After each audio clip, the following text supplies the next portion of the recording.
In this video, I'm going to give you a complete walkthrough of DaVinci Resolve's color page. By the end of the video, you'll know where your media lives, where your tools live, your scopes, and your effects.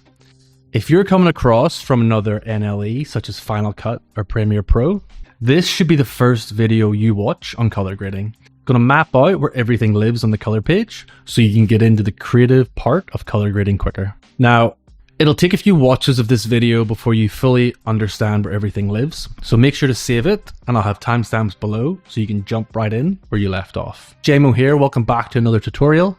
Let's get into it. Alright, let's jump into DaVinci Resolve here.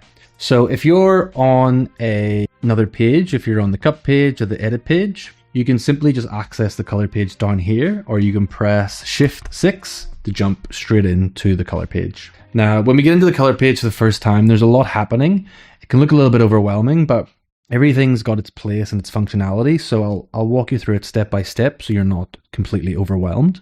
This is the default UI for DaVinci. I don't usually have it set up like this. Mine looks a little bit different, and you'll find your own workflow with the color page. So yours may look different to mine, but not to worry. Let's all start on the same page, and then we can tweak things. So this was a recent shoot that I did at sunset. So we've got all our clips here. And basically, if I look at my timeline, this is timeline in the edit page. This is reflected both here, this timeline here, and also it's reflected here clip by clip.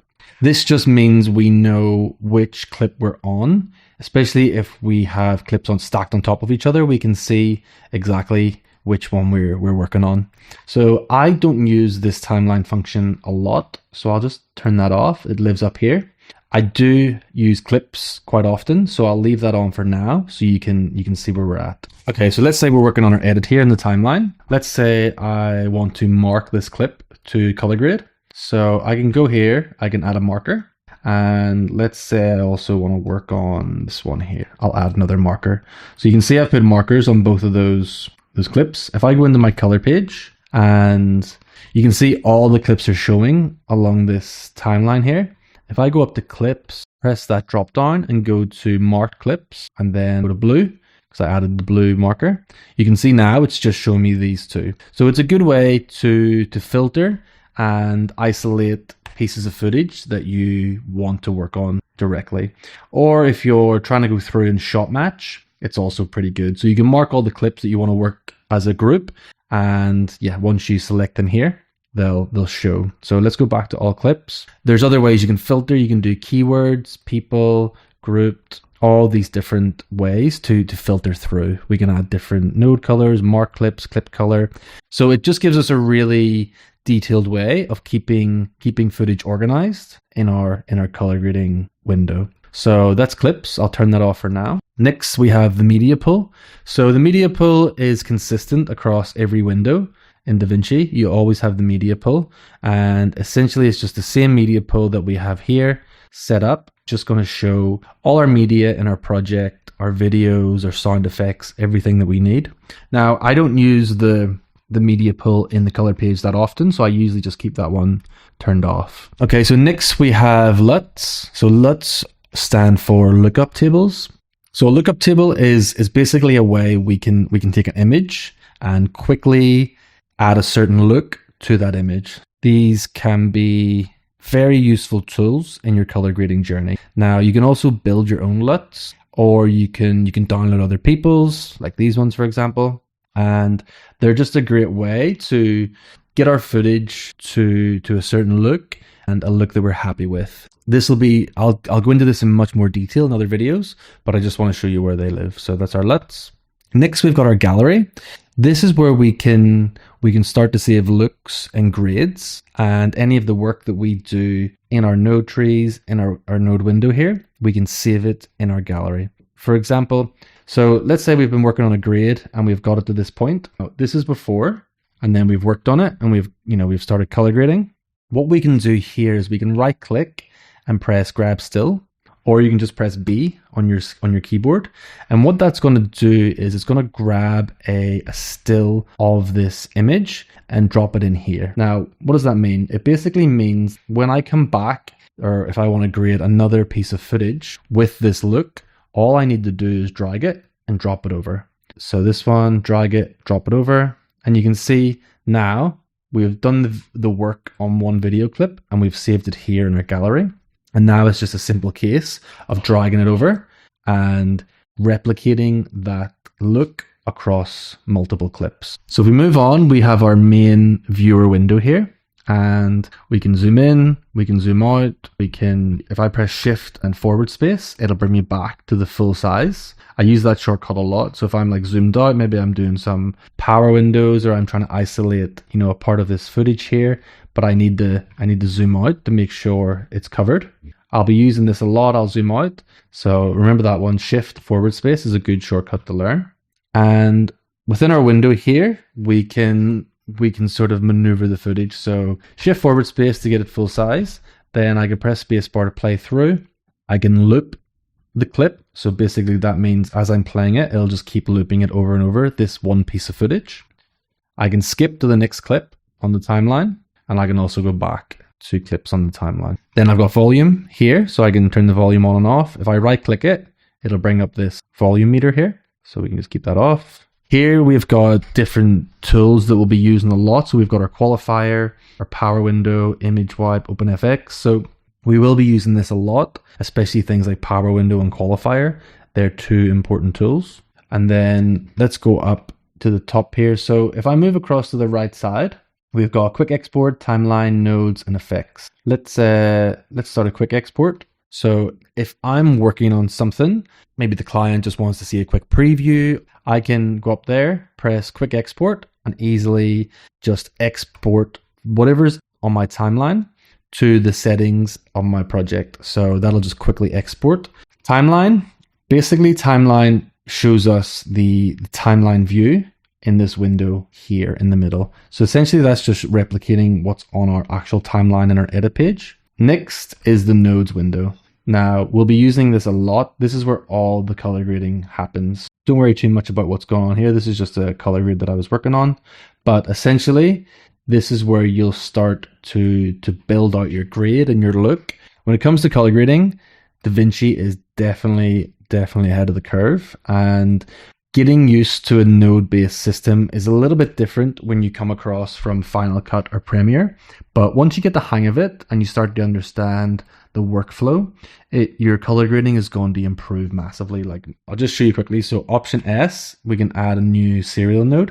So if I just delete those and I press Option S, it'll add our first node into the window, and then I can just keep adding nodes here, and you can add as many nodes as you want. So you can add hundreds and hundreds of nodes. Not that we need to do that, but get the idea. So let's move on. Next we have our effects. When it comes to DaVinci, we'll have a lot of effects at our disposal. We have things like color space transform, DCTLs. I've obviously favorited them. So my favorites are the ones that I use a lot. Film grain, halation, split tone. So you can go through and put a star on your favorites. Now, if you want to access those favorites, you just go up to these 3 dots and you just press favorites here. And then it'll show the favorites, your favorite effects. Generally, it's good to keep it on this because I'll come back to these ones time and time again, and they're just all there. I don't have to go through the whole menu. Cool. So next we have Lightbox. So Lightbox will give us an overarching view of our total timeline.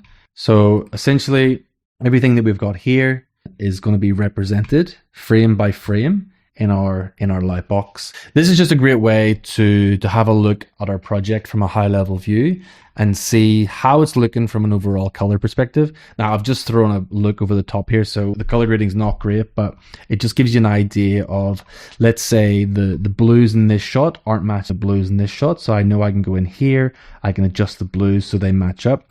Maybe the oranges here aren't matching up here, so I know that I need to go in and make a few tweaks so that I've got a cohesive look across the whole project. Now what you can do is if I click onto this clip and if I go to color controls, I can actually start making adjustments right onto the clip in the Lightbox. So if I go to my scope, maybe the blue here isn't matching up to this blue, so I go saturation, hue. I've got my menu here, so if I want to filter things, it's all here on the left side. Those filters that I showed you earlier, it's all here. So I can turn that on and off. Then I can press this button, which is I. It gives me the information on the clip. So it's showing me that it's H264 and it's 422. I can just double click here and it's going to show me the clip number. Then it'll take the information away and it'll give me the clip detail. I can turn that on and off here, and then color controls. And then I can also zoom in and out with this. And if you've got a big project and you've got loads of stills and you want to see everything at once, you can do that here. So that's Lightbox, useful, very useful tool. And then I can just click it again to get back to my normal window. All right, so if I go down here, we've got our keyframes. So if I'm working on a shot and I need to keyframe the luminance values or the grade across the clip, maybe we go from a bright scene to a dark scene, I can add keyframes here and make those changes across the clip in a smooth manner. Down here, we've got our scopes. So these are very useful and you'll need to understand these when you're color grading. Very good. You've got your RGB scope here, RGB parade. Then we have a waveform. Then we've got our vector scope, got our histogram, and then our CIE. So the scopes, you can pick the scope that you want to use. Like say you're doing hue and saturation, you would use your vector scope. If you're trying to white balance a shot, you'll pull up your RGB parade. And then we've got more controls here. So I can colorize it. So it can either be black and white. So now I'm just looking at luminance values and colorize it, brighten it up, down. Then I can adjust the bars in the back. So that's the 10-bit scale. So we've got between 0 and 1023. Now, I've done a whole video on exposure. So you can jump in there if you like, and I'll break this all down. But essentially, we'll want to have our reference line 64 and 940. And then we can reset the view, and then we can also open up our scope. So if we want to have a clearer view, or if we've got a second monitor, we can pop our scopes out so we can see them in more detail. And then we've got this menu here where we can do one scope, have two scopes side by side, or we can have all four. We have scopes like this, every single scope that we need, all like this. So if you've got a second monitor, this is great. You can have everything at a glance. And let's say that waveform, we want that one to be black and white. We want this one. So yeah, we can pop that out, and then we can make our adjustments here on all our scopes. Generally, I would have it like this. If I'm working on, like say I'm working on hue and saturation, I would pull the vector scope out. And one thing with a vector scope, if I go down here, I want to turn on the skin tone indicator. This skin tone line is important when we're trying to get our skin tones on our face right. So yeah, make sure that's on there. And then we can have show 2x zoom, which just basically gives us a more detailed view. Let me just close that, and then they'll pop back down there. So I use my scopes a lot, and you should too. They're very important that you get a good understanding and a grasp of what they mean and what they represent. It'll really improve your color grading. All right, so let's keep moving. And over here, we have our toolbox. So we'll start at the left side and we'll work our way through, and I'll just show you what everything is. So here we've got camera raw. Now I'm shooting on a Sony a7S III, so I'm not shooting raw video. It's log footage, but if you're shooting on something like Blackmagic or Red, you'll be able to shoot in RAW, and essentially you can come in here and set things like your color temperature, your lift, your sharpness, your exposure. You can add and change all of that in here. Here we've got our primaries color wheels. So this is the beginning of every edit, every color grade. Our primaries are named our primaries because this is where you begin with your grade. And when you make changes on your primaries, it's going to make bigger changes across your shot, meaning you're not going to be working on specific areas in the scene. You're going to try and get your footage to where you want it using your primaries, and then you can get into more granular work. So let's say, for example, I've got my exposure here, so I would be working on my exposure in my HDR. So these are also primaries, and then our white balance, then our contrast. These adjustments here would all happen in our primaries simply because they're big adjustments. They change the footage from a high level, and it puts less strain on the video signal. And essentially you want to get your image to either a good starting point or a look that you're happy with before you get into any secondary adjustments. So that's why we have our primary color wheels here. So we've got our color wheels, then we've got our color bars. It's basically the same thing, it's just showing you in a different way. Our lift, gamma, gain, and then we've got our log wheels, which are also our primary adjustments, but they just affect our footage in a slightly different way to our color wheels. And I go into that in lots of detail in another video.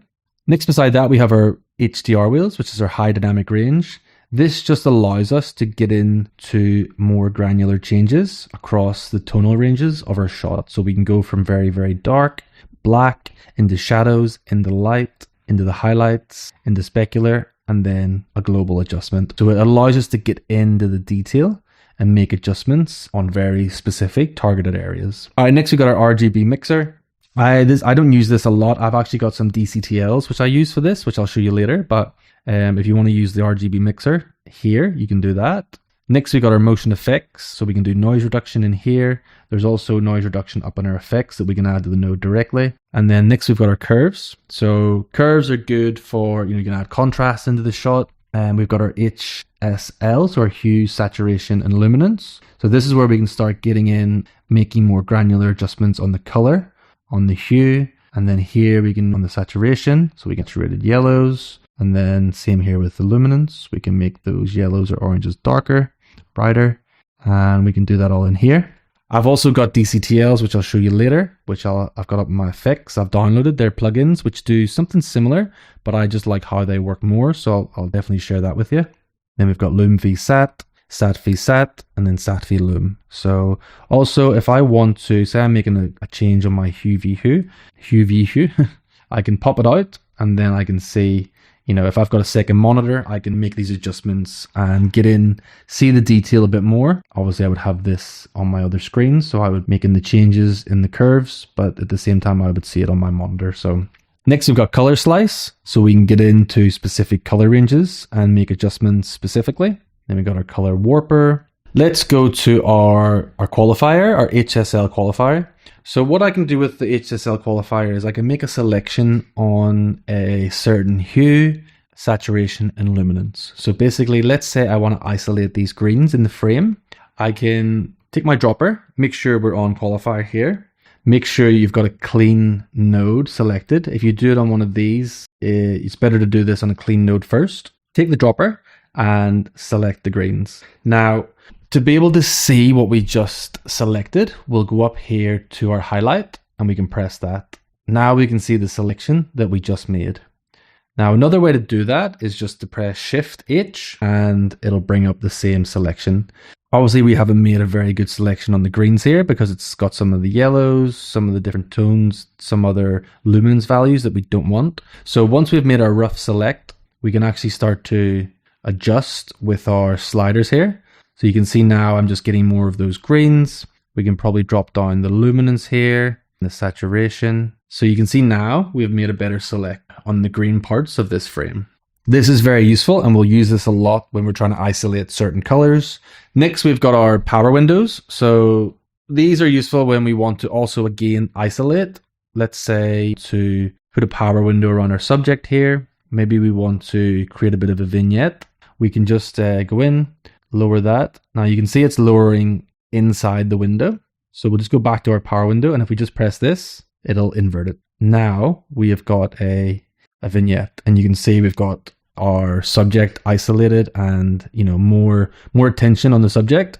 Also very useful. Power windows, we could spend a whole video on that, but essentially they're going to be really useful during your grade. So we can add different types of power windows. We can do a square, a circle, we can do a polygon, we can also do a gradient on it as well. So if you want to do maybe like a soft gradient across the scene, you can use that with your power window. And also if we go up to our highlight tool here, we can press highlight, we can see exactly where the power window is isolating in our scene. And for example, if we want to invert this one, we would just invert. This is really useful whenever you're trying to isolate, say, a subject in the scene or maybe a certain color. So we've got our tracker here. We can track things inside our window. So this will also be really useful. This is something we'll dive into more later. And then we've also got Magic Mask here, which is just potentially one of the best tools we've got inside DaVinci. We can just make a selection. So just be careful when you're doing this. You can't do stuff like this in your timeline mode. let's go to this magic mask. So magic mask is just a really great way to mask off a subject in a scene. It does it really quickly. If I go to my magic mask and just make a selection on this subject. So if I hit Shift H, you can see that just with those 2 clicks, it's made a selection around the full subject. Now it did that super fast. Now you can see it's made a really good selection already with just a few clicks. We can start to smooth it out, refine it, clean it up, and then what we can do is we can track it. So essentially it'll mask the subject really quickly, or whatever you're trying to mask in the scene, and then you can track it back and forth. So if the subject's moving, this is such a powerful way to track it with just a few clicks. Then the changes are going to move with the subject because it's on this magic mask. It does use a lot of CPU, so just, be mindful when you're using it. The fans will start spinning. It's using DaVinci's neural engine to basically analyze the scene. Here we've got blur, sharpen, and mist. So we can sharpen, we can add some blur, different effects there. And then this is our key input. So essentially you would use this if you want to lower the intensity of a node. You can do that here. Let's say, for example, we have our glow here. If I want to lower the glow, you can see as I lift this up and down, you can see there's no glow when it's at 0 because I've got the key input. I've got the gain to 0 on this node here. And then if I start to bring it up, you'll see that the glow is coming back. So that's if you just have an effect or maybe a LUT or a look and you just want to adjust it slightly. You just don't want to go into the full tool that you use. You just want to bring down the overall level of that node. So that's quite useful as well. We've got some sizing tools here, so we can pan, we can tilt. If we need to do anything quickly, we can just we can do that here. These are things we can also do in the edit page. So if I go to my inspector, we can also zoom in and zoom out. But just be mindful that if I do make those changes in the color page, let's say I zoom in here, it's going to zoom into the clip. But if I go here, it's not going to reflect in our transform. So if I zoom out, we get the full clip, but it's going to mess it up a little bit. So just be mindful if you do make any changes here that they're not going to reflect exactly as they do in our edit page. All right, so let's say we've just been making some changes on this piece of footage here in our primary node. So what I can do is I can right click and I can grab the still and it's going to save up here in our gallery. If I move to a new piece of footage, we don't have any grade on this one. However, how about if I want to compare this shot to the frame that I just saved? Well, I'll just go up here to our image wipe. And now what you'll see is our selected clip that we're working on is being compared with this wipe window because I've selected the image wipe here and I've got it selected to this one here. So now as I scrub through, I can see the comparison between the saved frame and the shot that we're working on. So basically this allows us to color match. So you can see here the skin tones are off. So essentially what I can do now is if I put a new node into this, I can start grading and I can start matching up these two clips. So let's say we can add some saturation. I'll change the hue. So we've got a bit more. I'll bring down the lift. So now you can see with this image wipe, I can start getting these two images very, very close in terms of the color. Now, if I wipe between them back and forth, they're looking a bit closer and they're looking a bit more matched.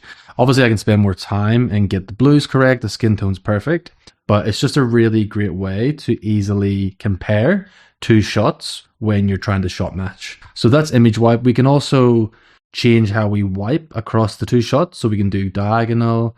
We can do this little box where we can just have a box coming in and out so we can see both. Generally, I just like to keep it on this one or back and forth, just depending on what we're trying to match up.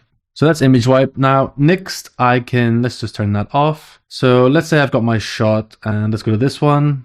This one, I can do a split screen. So basically what that means is if I select the split screen, I can decide what I make this clip compare to. Let's say we have selected our clip and I want to split screen against the neighbor clips. So I'll select neighbor clips. Now what it's going to do is it's going to show me the clips side by side, this frame that we're working on. We can see at a glance how this frame compares to this one and then to these other two shots. So it's this one, and this one. So this is our main frame that we've selected, the red box and the white box. And we can see how it matches up in terms of color, style, if exposure is a little bit off, if there's too much saturation on one frame versus another. Just a really easy way for us to compare shot to shot and get a more cohesive look across our grade. Another thing we can use this for is, let's say I want to look at some LUTs, how certain LUTs are going to look on the image. So if I just press selected LUTs, then I go into my LUTs folder and let's pick these 3 earthy monochrome. So if I select these 3 LUTs, now I can see with a glance how this frame is going to look with LUT 1, LUT 2 and LUT 3 applied to the footage. So we've got slightly different looks across each 3. However, it just gives us a really quick way to monitor how a LUT is going to impact the footage. So I kind of like how this LUT's looking. It gives it a nice soft earthy tone. So it just helps me decide, okay, maybe I need LUT number 2 here. It's looking pretty good. Let's just see how that looks across other frames. So it's just a really great tool, a really quick way to see how our final video is going to look. That's a comparison there with our LUTs. We can also compare still grades, still images, different versions, selected clips, albums. There's a whole bunch of things we can split view with. However, I like to use LUTs and neighbor clips the most, just because generally that's how my workflow is. If I'm editing for a client and I've got some social media safe zones that I need to adhere to, they're just a quick way to easily see, where my footage sits and if I need to make any adjustments in terms of the X and Y. So this is also great for, let's say, for example, let me go to a shot here. Let's say we've got this shot, okay? And we've got our talent and we want to line up the talent's eyes, for example. So I'll just move these ones. So now we've got these grids directly on our talent's eyes. So it basically means I know if I change shot here, okay, now they're a little bit off. So what I can do is I can actually go in, I can move around and get them back on. Now this is something I would do more in the edit page, but you can also do this when you're color grading. Maybe there's certain colors or tones you want them on a certain part of the shot. You can actually put these guides and rulers in to easily allow you to move things shot to shot. So you can see now the eyes are lining up. This is good if you're doing things like match cutting, where you actually have to have the subject or the object right on the exact point, frame to frame. So it's a pretty useful tool there. And there are guides. This one is our proxies. So if we've generated proxies, I did a whole video on proxies, which I'll link above. You can turn them on and off here. Then this one is a simple way for us to jump between full 4K. Then it also allows us to jump to HD. Then we can do portrait. Notice the layout changes for portrait. It actually moves to the right hand side. This just gives us a different view in DaVinci when we're color grading on a portrait piece of footage. And then I've got square as well. So square goes back like that. Now just bear in mind, if I do make changes here, when I go to my project settings, it's going to lock off. So I won't, even if I change my timeline resolution here, it's not going to update because I have selected this. So basically what I need to do is I need to do the custom timeline settings and then use project settings. Press OK. And then any changes I make on my project settings in terms of timeline resolution, it'll update now. Just keep that in mind when you are changing from landscape to portrait. And this one just expands the view. Maybe we want to get in a bit closer, see a bit more detail on our subject or whatever we're color grading. We can just quickly expand and unexpand.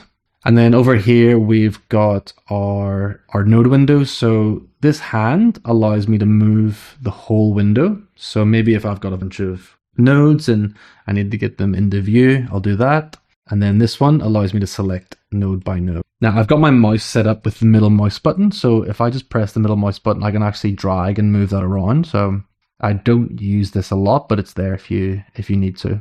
And then let's move over here. So we've got our clip and we've got our timeline view.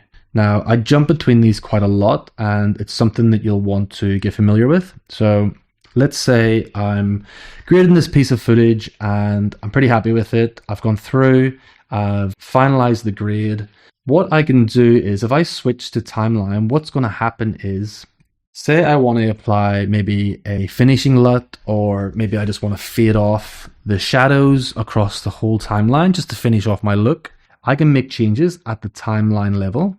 And then it basically means, let's say I make this change and then let's say I fade it up. Let's do that.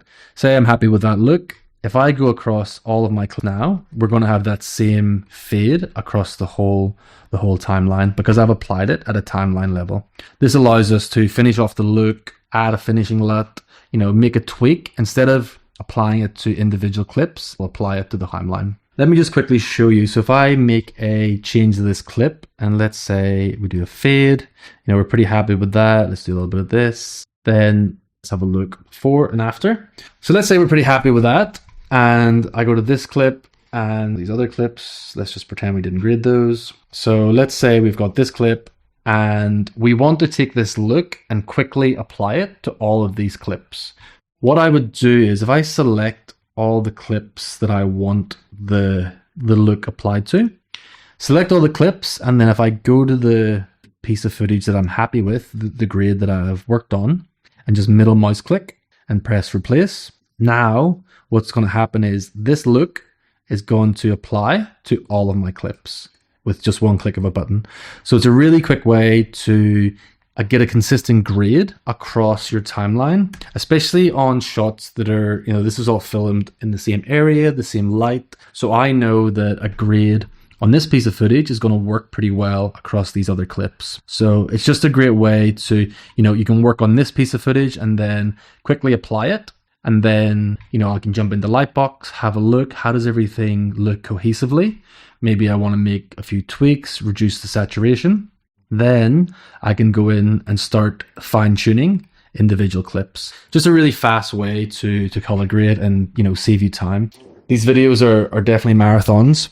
Hopefully that gives you a bit of an idea of where everything's at, where you can access your gallery, your nodes, your scopes, your adjustments. There's a lot to take in, so remember to save this video and come back to it as a resource. I'll put timestamps below so you can basically just jump back in, go to the timestamp that you were on, and then just watch the video. It'll take a few times before you get completely familiar with the interface. There's a lot to take in, there's a lot to learn, but once you get the hang of it, it actually is very intuitive and it makes a lot of sense. It's really worthwhile just diving in, playing around, add some nodes, make some changes, experiment with it, add your LUTs in, and just get yourself familiar because it'll just basically speed up your level of color grading much faster. Don't forget, I've got a whole load of digital products online, so I'll link them below for you and you can jump in there. I've got a PDF docs on exposure, I've got workflow setups, I've got LUTs, I've got node trees, everything that you're going to need for your color grading journey and editing in DaVinci. I've put it together for you. So dive in, grab some stuff. It's there, it's free, and yeah, please download and make use of it.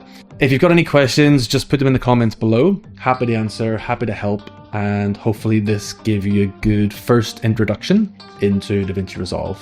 All right, thanks guys. I'll see you in the next video.